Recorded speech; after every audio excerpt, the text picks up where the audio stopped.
Hi மக்களே, இப்போ நம்ம வந்து ரேஷன் அரிசி வந்து நான் எப்படி இயற்கையான முறையில் பாலிஷ் பண்ணுறதுன்னு சொல்ல போகிறேன். ரேஷன் அரிசி பார்த்திங்கன்னா கொஞ்சம் அழுக்கு, அந்த ஸ்மெல்லு எல்லாமே இருக்கும். இப்போ நம்ம வந்து கல்லுப்பு தான் எடுத்துருக்கோம். நான் வந்து ரைஸ் வந்து இதில் வந்து 2 சேர் ரைஸ் கொட்டியிருக்கேன். இது வந்து நம்ம வந்து கழுவிட்டு உலையில் போட போகிறேன். அதுக்கு முன்னாடி இது எப்படி நான் வந்து நேச்சுரல் இயற்கையான முறையில் பாலிஷ் பண்ணுறதுன்னு உங்களுக்கு சொல்லித்தரேன். கல்லுப்பு வந்து எடுத்து நம்ம ஃபஸ்ட்டு இது நல்லா உரசிக்கணும்.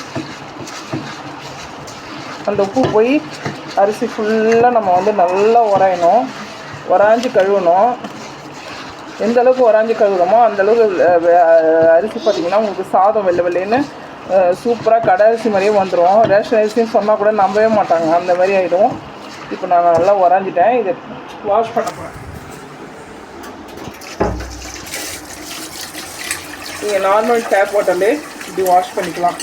இப்போ இந்த வாஷ் பண்ண தண்ணியை கூட நம்ம வேஸ்ட் பண்ணாமல் செடிக்கு ஊற்றலாம். இங்கே நாங்கள் ஊற்றுற தண்ணி டேரெக்டாக செடிக்கு போகிற மாதிரி தான் நாங்கள் செட் பண்ணியிருக்கோம். இங்கே இந்த தண்ணி வந்து டேரெக்டாக செடிக்கு தான் போவோம், வேஸ்ட் பண்ணாங்கன்னா. நல்லா இப்படி உராஞ்சி கையை விட்டு நல்லா உராஞ்சி கழுவிட்டு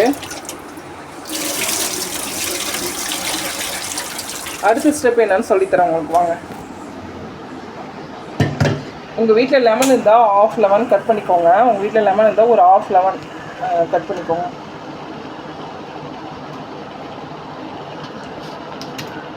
எங்கள் வீட்டில் பார்த்தீங்கன்னா எலுமிச்சைப்பழம் செடியே இருக்குது. நாங்கள் அதில் இது கூட டெய்லி பறிச்சுப்போம். இப்போ நான் டெய்லி லெமன் வாங்க முடியாதுன்றவங்க நீங்கள் வீடுங்களில் இருக்கிற லெமனை காயாக இருந்தால் கூட பரவாயில்ல, பழுத்துருக்கலாம், இல்லை வீணாக கூட போயிருக்கலாம், தப்பு இல்லை. அதில் நம்ம லெமனை புழிஞ்சிட்டு நம்ம கீழே தான் ஊற்ற போகிறோம். அதனால் நம்ம வந்து ஒரு 1/4 வாசி லெமன் எடுத்து நல்லா அந்த தோலோடையே நம்ம வந்து இப்படி வச்சு உராசணும்.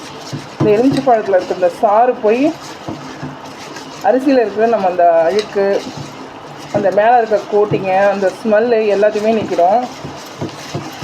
நல்லா கையை விட்டு நல்லா இப்படி உராஞ்சி நம்ம கழுவினோம்னா ரைஸில் இருக்கிற ஸ்மெல் ஃபுல்லாகவே உங்களுக்கு போயிடும். ஏற்கனவே நம்ம கல்லுப்பு போட்டு உராஞ்சிருக்கோம். இப்போ ரெண்டாவது வந்து லெமன் போட்டு உராஞ்சிச்சு.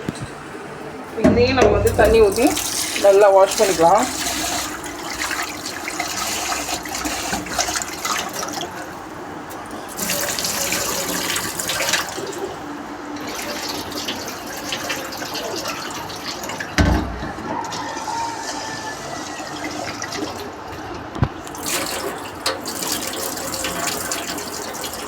இப்போ ரைஸ் பார்த்தாலே உங்களுக்கு தெரியும்.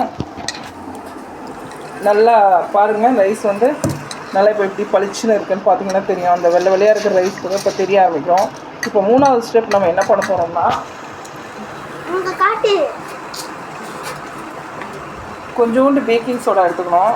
பாருங்களா, பேக்கிங் சோடா எதுக்குன்னா ரைஸை வந்து பாலிஷ் பண்ணதான். நம்ம இதையும் நம்ம வந்து கீழே ஊற்றுறதுனால நம்ம வந்து பேக்கிங் சோடா, அப்பா சோடா நீங்கள் எது வேணால் எடுத்துக்கலாம். எடுத்து நல்லா இப்படி உரையுங்க. ரைஸ் பார்த்திங்கன்னா நல்ல கலர் மாறிடும். ஃபஸ்ட்டு இந்த கலருக்கும் இப்போ இருக்க கலருக்கும் நல்லாவே உங்களுக்கு வித்தியாசம் தெரியும். கையை விட்டு நல்லா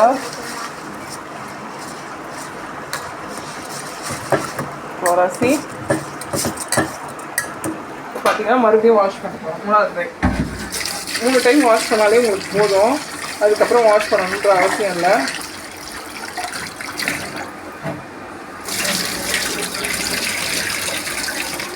பார்த்தீங்கன்னா ரைஸ் வந்து நல்லா பளிச்சுன்னு உங்களுக்கு எவ்வளோ கலர் மாறி இருக்கு நீங்களே பாருங்கள். இப்போ இந்த ரைஸை வந்து இன்னும் ஒரு டைம் நான் வந்து வாஷ் பண்ணிக்கிறேன்.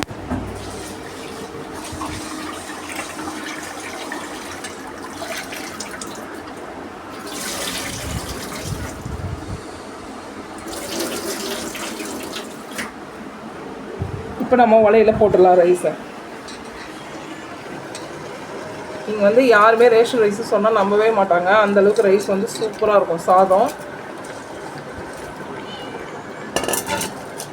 தேங்க்யூ ஃப்ரெண்ட்ஸ், நீங்களும் இது மாதிரி ட்ரை பண்ணி பாருங்கள். தேங்க்யூ.